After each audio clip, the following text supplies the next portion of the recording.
Aquí una vez más, pero ahora he cambiado el horario para estas transmisiones de las clases de el judaísmo del Nuevo Testamento. Bueno, he cambiado el horario porque, bueno, viene uno del Shabbat. Como saben, transmito las clases de la semana de la Torá en el canal de Facebook. Lo hago precisamente las noches al terminar el Shabbat. Y de allí, estas clases, las de ahora, que es la del judaísmo del Nuevo Testamento, las transmitía yo el domingo, el primer día de la semana, ya entre las 10 de la mañana y el mediodía aproximadamente. Pero por cuestiones del trabajo, por cuestiones de la ocupación, me está costando un poco de trabajo ya estar plenamente concentrado en ese día domingo. A veces ya estoy un poco fatigado y cansado, así que ya no me siento del todo concentrado para poder transmitir la clase. Así que decidí que también al final de la clase de la Parashá, pues dictar también esta clase del judaísmo del Nuevo Testamento. Espero que el cambio de horario no afecte la continuidad que ustedes habían tenido de seguir a estas clases. Pero bueno, ya vamos a hacerlo hoy. Aquí vamos a recomenzar. ¿Cuánto tiempo? Espero, con la ayuda de Hashem, se pueda darle continuidad también por un largo tiempo. Pero pues vamos a dar entonces. Estamos en el capítulo número 15 del libro de Marcos. Habíamos dejado en la clase anterior el momento en el cual Jesús es apresado y se toman algunas comparaciones con las reacciones de Judas y de Pedro y de Jesús con respecto del apresamiento. Bueno, Pedro y Judas, como les platicaba yo la vez anterior, dado que son de Galilea, posiblemente su tendencia sea celota, su opinión, su ideal sea celota. Lo que significa que están esperando que el Mesías de Israel pueda dominar a Roma, pueda al final de cuentas liberarlos del yugo romano, pues esa es la creencia de los celotas con respecto del Mesías de Israel. Obviamente, lo que va a mostrar Jesús es un tanto diferente, así que vamos sobre esto. Una de las cosas que me gustaría también darles a conocer es la reacción de Pedro. Creo que no lo dije la vez anterior. La reacción de Pedro, como buen celota, es la de reaccionar militarmente, bélicamente, para contrarrestar al imperio romano que estaba subyugando al pueblo de Israel. Y por eso es que saca una espada. Finalmente Jesús le dice: guarda la espada. No es así como se debe de llevar a cabo las cosas.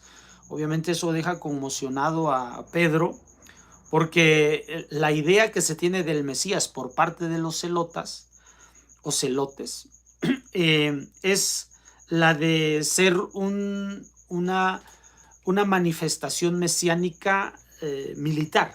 Por lo tanto, esta reacción de Pedro es completamente congruente a eso.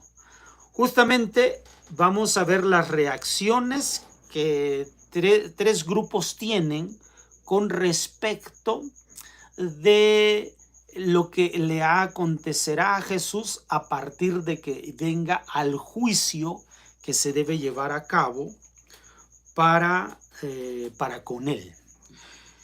Comienzo con la lectura. Capítulo 15, libro de Marcos.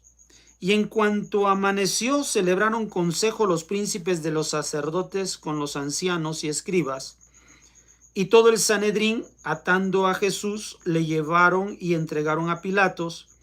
Y le preguntó Pilatos: ¿eres tú el rey de los judíos? Jesús le respondió diciendo: tú lo has dicho.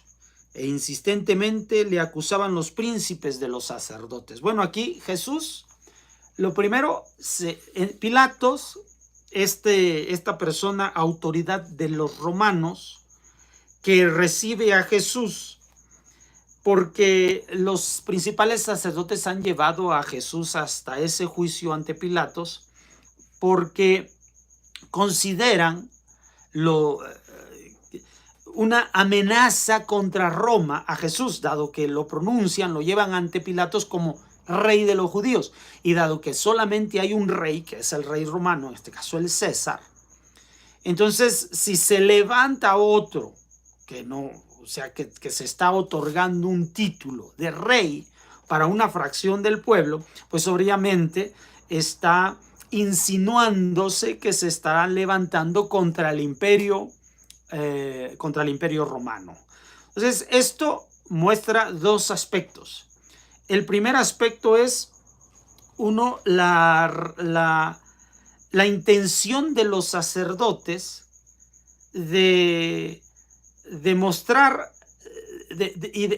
a un Jesús fraudulento y de llevarlo ante Roma para que finalmente muera, porque los principales sacerdotes no tienen la autoridad para asesinar a alguien, dado que están sujetos a las leyes de Roma. Luego entonces, de este modo, tienen la oportunidad de señalar a Jesús para que pueda ser asesinado, ¿no? por parte de los romanos. Y de este modo cumplir con lo que ellos tienen, ¿sale? Entonces, lo que tienen ellos en mente. Eso es número uno. Y número dos, Jesús menciona y dice, tú lo has dicho. O sea, no es de parte de Jesús, sino es una idea que está de acuerdo al entorno social de aquella época. O sea, en la que es un rey para los judíos a la manera en que lo entienden la sociedad en aquellos días. Bueno, estos tres conceptos que nosotros vamos a detenernos a entender ahora son conceptos que tienen que ver con cómo lo entienden ciertas personas, y con esto lo que está haciendo Marcos es tal vez descartar estas posiciones y que nada tienen que ver con el plan de Jesús, con la misión de Jesús. Sí con el término, no con el significado que en esa época se tiene de ese término. Entonces, en primer lugar, el término rey de los judíos. Entonces, lo dicen para acusarlo, lo dicen para burlarse de él. Pilatos de nuevo le interrogó diciendo, ¿no respondes nada? Mira de cuántas cosas te acusan. Pero Jesús ya no respondió nada. De manera que Pilato se maravilló, porque la mayoría tendría miedo ante lo que se avecina, pero ni modo. Pero por la fiesta solía soltárseles un preso, el que pedían. Había uno llamado Barrabás, encarcelado con sediciosos, que en una sedición había cometido un homicidio, es decir, de haberse levantado contra el imperio romano. Y subiendo la muchedumbre comenzó a pedir lo que solía otorgárseles. Pilato les preguntó diciendo, ¿queréis que os suelte al rey de los judíos? Hablando de Jesús. Pues conocía que por envidia se lo habían entregado los príncipes de los sacerdotes. Ahí está. La segunda razón es la envidia, que era lo que motivó a los sacerdotes a entregar a Jesús a los romanos. No tenía nada que ver con una realidad en que él se estaba levantando contra el imperio romano, nada que ver, sino más bien por envidia. ¿Por qué tenían envidia? Porque Jesús hablaba contra ellos. Ahora, pero los príncipes de los sacerdotes excitaban a la muchedumbre para que más bien le soltase a Barrabás. Así que buscaron, dada esta costumbre que existe, buscan que más bien sea liberado Barrabás en lugar de Jesús y que sea crucificado Jesús en lugar de Barrabás. O sea, porque ya era ya era un asesinato, iba a tener que que enjuiciarse, que es lo que había causado Barrabás. Si sacan a cualquiera de ellos, alguien tiene que pagar por el homicidio que se ha llevado a cabo. Puede ser Barrabás, puede ser Jesús, pero alguien tiene que pagar. Entonces, pues los principales sacerdotes, ¿por qué llevan a Jesús ante Roma? Aparte de todo esto, que por envidia. Haná es el Cohen Gadol. Haná, bueno, todos los Kohanim que había en aquella época pertenecían a la familia de Haná, o sea, eran descendientes de Hanás.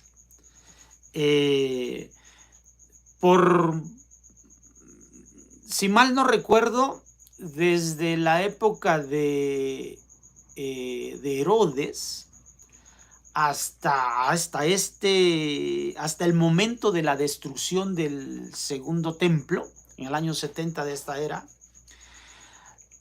la mayoría, bueno, 19 eran de la familia de Haná, o sea, 19 desde Hordus hasta la destrucción del templo.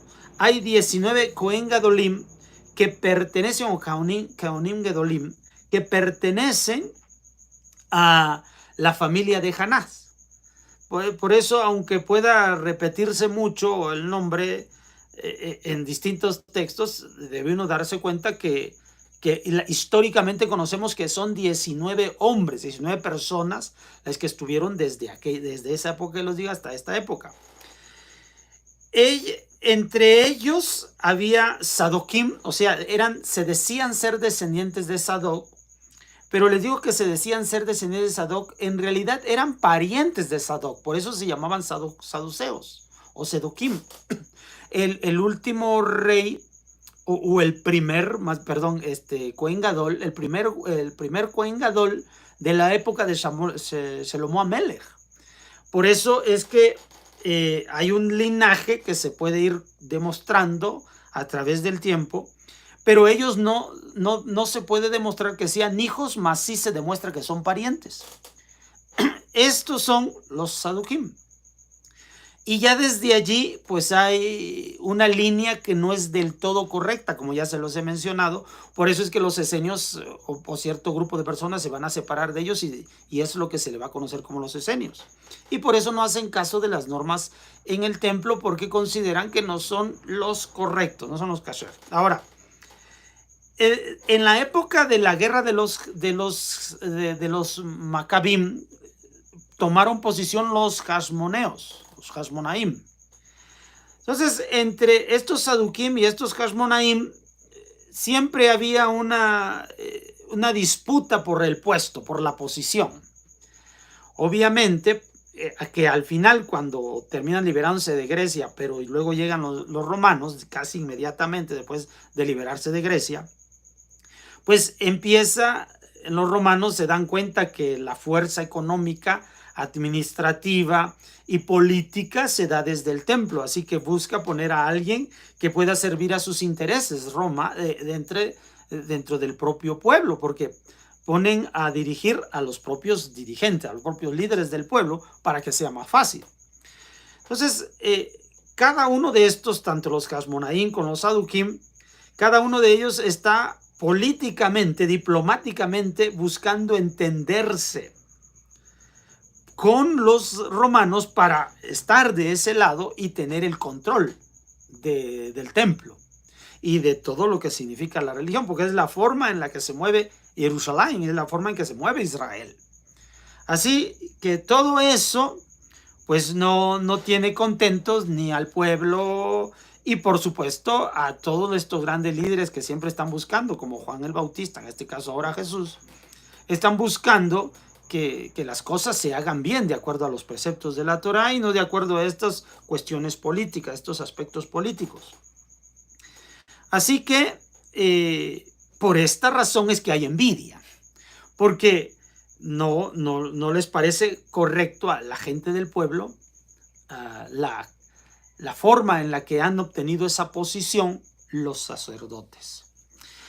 Continúa, y Pilato de nuevo preguntó y dijo: ¿qué queréis pues que haga de este que llamáis rey de los judíos? Y ellos otra vez gritaron: crucifícale. Pero Pilato les dijo: pues qué mal ha hecho. Y ellos gritaron más fuerte: crucifícale. Pilato, queriendo dar satisfacción a la plebe, le soltó a Barrabás, y a Jesús, después de haberle azotado, le entregó para que le crucificasen. Muy bien. Entonces, aquí ya se tomó el juicio, se tomó la decisión, el fallo va a ser crucificar a Jesús. ¿Por qué? Se va a poner al final de cuentas, ahí arriba en la cruz, en el madero, se va a poner: es el rey de los judíos. Esa es la razón.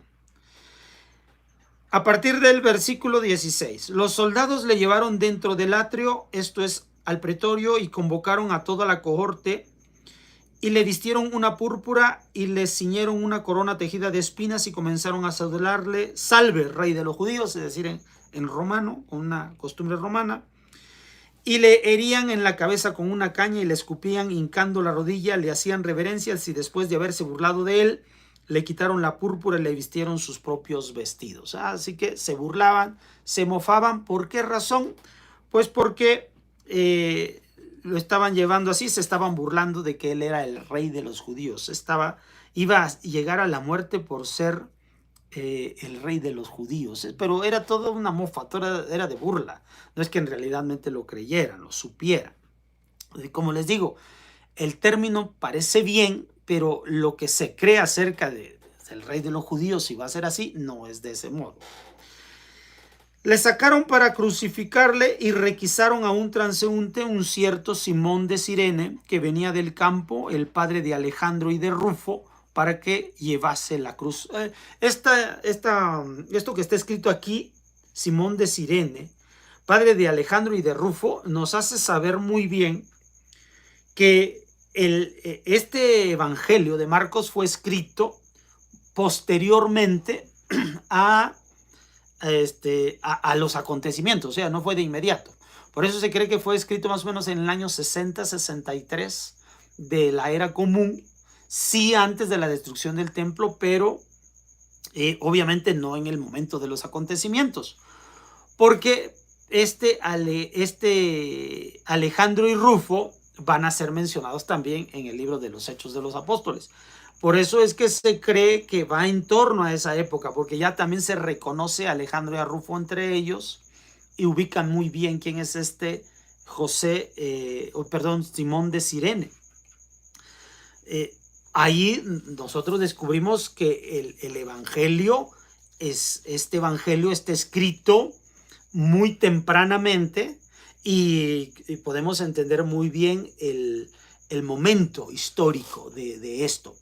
Ahora, no piensen que el documento que nosotros hoy tenemos, la copia que hoy tenemos, es una copia de copias.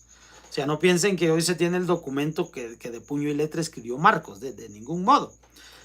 Pero se cree que el contenido, entonces, a través de esto, entendemos que el contenido fue escrito alrededor de esa época. Continúo, y le llevaron al lugar del Gólgota, que quiere decir lugar de la calavera, y le dieron vino mitrado, pero no lo tomó. Le crucificaron y se repartieron sus vestidos, echando suerte sobre ellos para saber qué llevaría cada uno. Era la hora de tercia cuando le crucificaron, y el título de su causa estaba escrito: el rey de los judíos. Esa es la causa, es decir, la razón que lo motivaba y que lo movía a él. Y crucificaron con él a dos bandidos, uno a la derecha y el otro a la izquierda, y se cumplió la escritura que dice: fue contado entre malhechores. Y los transeúntes le injuriaban moviendo la cabeza y diciendo: tú que destruías el templo de Dios y lo edificabas en 3 días, sálvate bajando de esa cruz. Igualmente los príncipes de los sacerdotes se mofaban entre sí con los escribas, diciendo: a otro salvó, a sí mismo no puede salvarse. El Mesías, el rey de Israel, baje ahora de la cruz para que lo veamos y creamos. Y los que estaban con él crucificados le ultrajaban.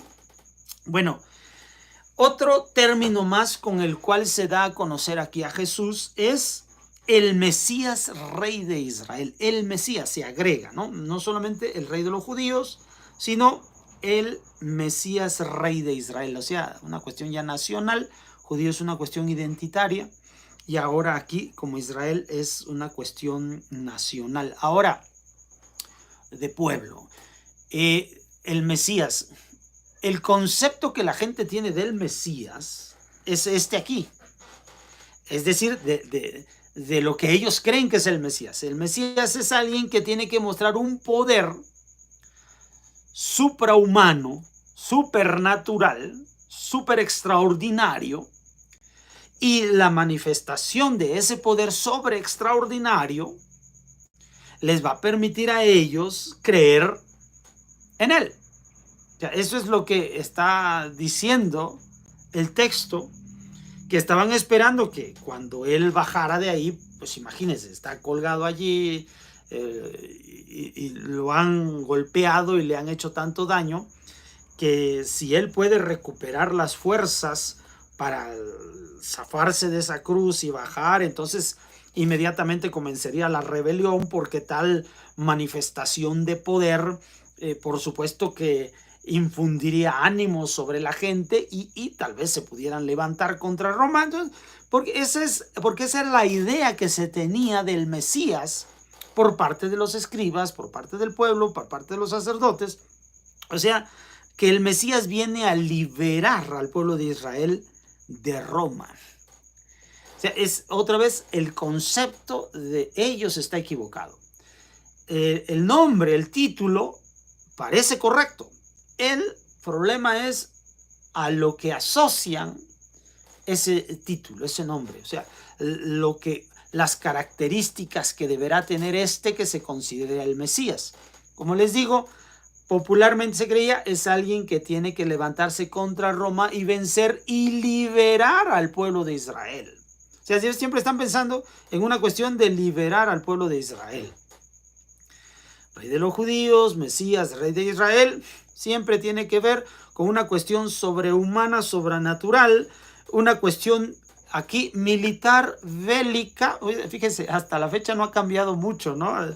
Nuestro pueblo sigue esperando de ese modo todavía al Mesías de Israel, mas yo les he hecho saber que no es esa la forma en la que nuestro pueblo más consciente desde la antigüedad ha esperado que se manifieste el Mesías.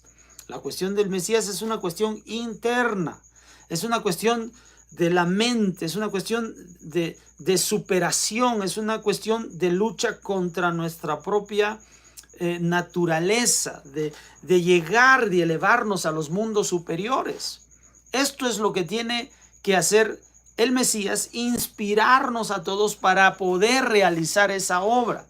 Tampoco tiene que ver con que Él se encargue de hacer eso por nosotros. No, es la inspiración que Él, al ser el primero que lo logre, entonces inspirará a otros para poder llevarlo a cabo.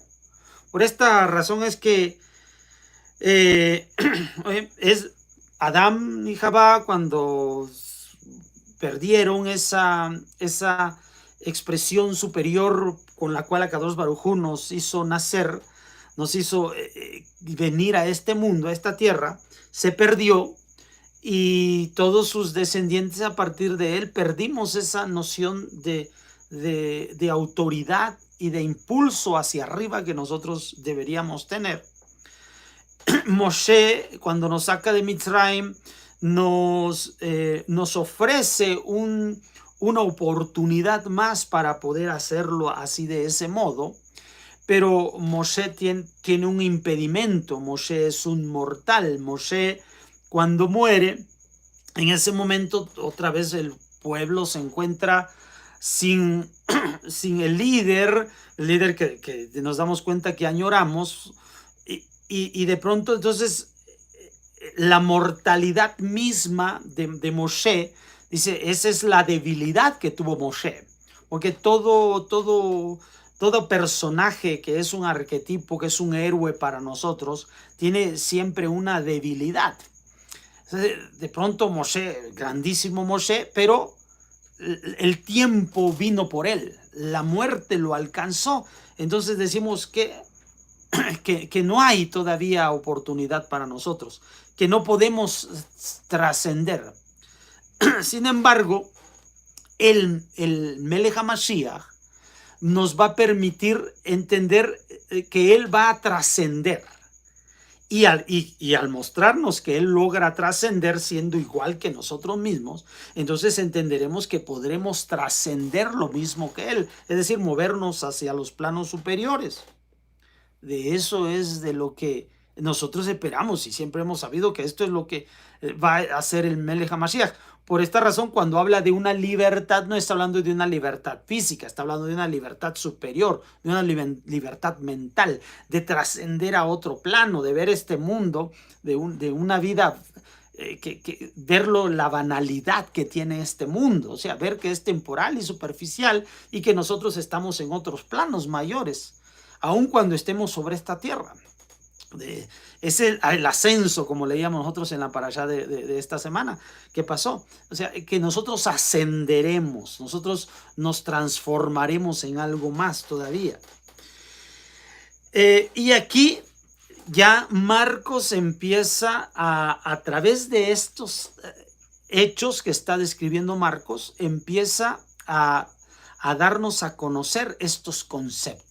Por eso usa estos títulos, aunque las características y propiedades están equivocadas de acuerdo a lo que ve el pueblo en ese momento. Por eso los próximos evangelios van a describir un desarrollo en los propios apóstoles, en los propios discípulos, que es de lo que vamos a hablar cuando ya toquemos en ello. Con la ayuda del cielo vamos a comenzar con Mateo y vamos a hablar, porque es el segundo que se escribe después de Marcos, segundo evangelio. Históricamente se escribe Mateo y ahí vamos a ver cómo evoluciona el concepto que se tiene acerca del Mesías. Aquí es Marcos da a conocer el concepto que se conoce de Jesús y cómo él va a ser, como dice, como inicia el texto, como da comienzo Marcos, principio del Evangelio de Jesucristo. O sea, lo menciona como el Mesías. ¿Ya? Pero, ¿cómo es que llega este Jesús a ser el Mesías de acuerdo a la mente de Marcos? Lo plasma aquí y posteriormente Mateo va a desarrollar más profundamente la idea. Desarrollo porque le está llegando esa captación a los apóstoles en ese momento, porque eso no les llegó aquí. No les llegó en el momento de Jesús, por eso se desperdigaron, por eso se fueron. Les llegó tardíamente. Por eso cuando escriben los próximos evangelios más tardíamente, ya en ellos se había desarrollado más conceptos, que es de lo que vamos a hablar. Entonces, y llegada la hora sexta, hubo oscuridad sobre la tierra hasta la hora de nona, de 6 a 9. O sea, recuerde que son 12 horas, las horas del día. Y a la hora de la nona gritó Jesús con voz fuerte, Eloi, Eloi, lama sabachthani, que quiere decir, Dios mío, ¿por qué me has abandonado? Y algunos de los presentes oyéndolo decían, mirad, llama a Elías.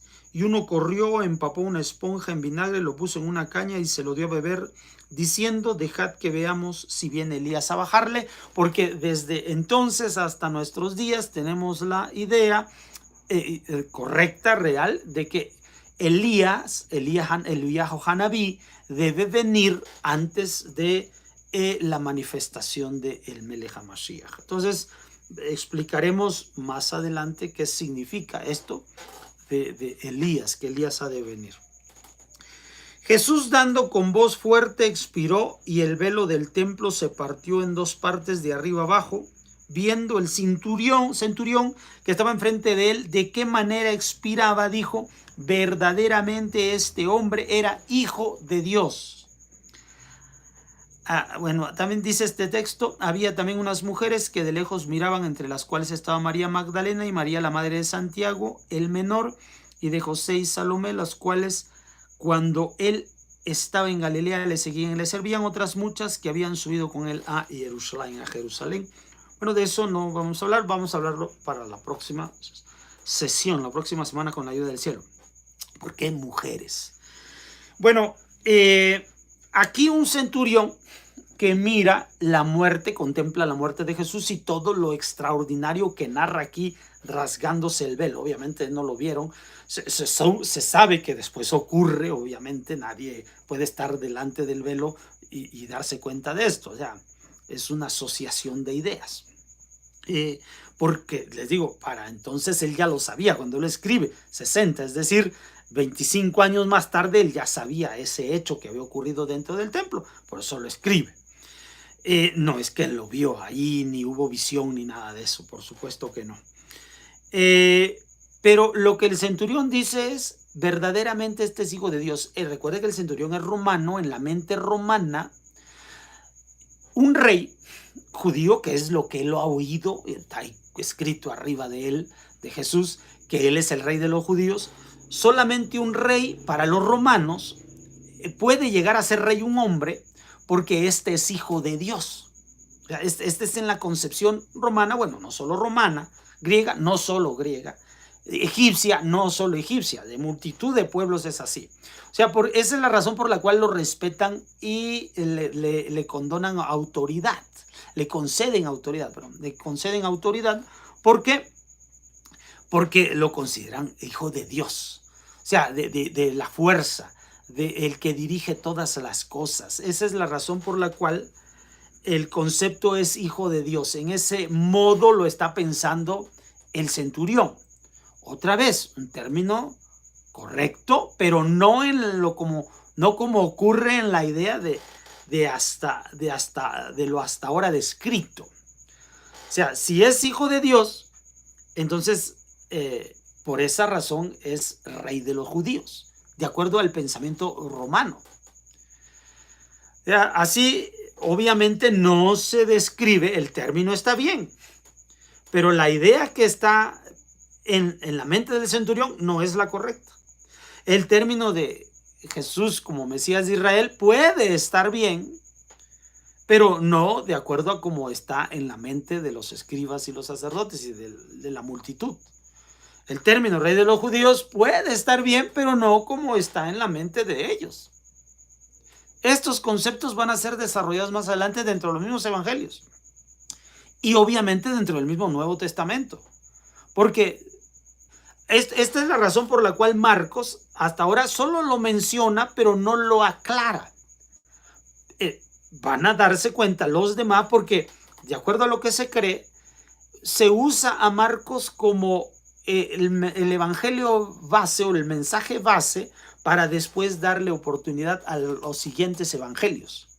Se toma de lo que se conoce de Marcos para dar pautas a los siguientes evangelios. Entonces, las cosas que no pudieron ser aclaradas en Marcos y necesitan ser aclaradas, las van a hacer los próximos evangelios. Por eso vamos a tratar con ellos y ya no vamos a tomar las cosas que ya mencionó Marcos, sino aquellas que necesitan ser detenidamente analizadas y explicadas. Es lo que vamos a hacer aquí. Ya. Entonces vamos a darnos cuenta que hay una evolución en el concepto de este Jesús. Bueno, así no se aclara, lo mencionan como rey de los judíos, como Mesías, rey de Israel y como el Hijo de Dios, pero todavía esos conceptos no han sido aclarados y entendidos como deben ser entendidos por los seguidores de Jesús. Lo que Marcos hasta ahora tiene es solamente la frase, tendrá que ser aclarada un poco más adelante. Bueno, esto es lo que quería compartirles en este momento acerca de estos títulos que se le dan a Jesús. Por lo tanto, es posible que los títulos que hemos oído de Jesús y los conceptos que hemos oído del Mesías, del rey de los judíos, de lo que el significado de hijo de Dios, lo que hasta ahora ustedes han comprendido sea completamente diferente a lo que en realidad nosotros los judíos entendemos acerca de estos conceptos. Conceptos que sí tienen un origen por la lógica humana. O sea, sí se manejan esos conceptos en otros lados del mundo, en otras partes del mundo. Por eso es que vamos a ver a toda esta gente eh, mencionándolos, nombrando incluso a Jesús de ese modo, porque esos conceptos sí existen en la tierra, pero son conceptos ajenos a la esencia de la Torah.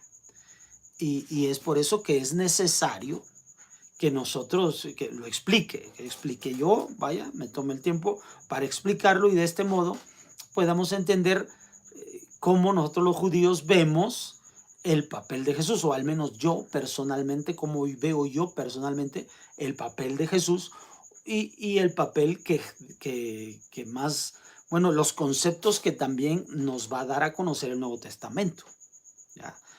Para que tengamos un juicio correcto de lo que sucedió en aquel día. ¿Ya? Entonces, pues esperamos que hayan sido entendidos los conceptos y por el momento es todo. Nos veremos para la próxima semana, pasado el Shabbat. Shabbat.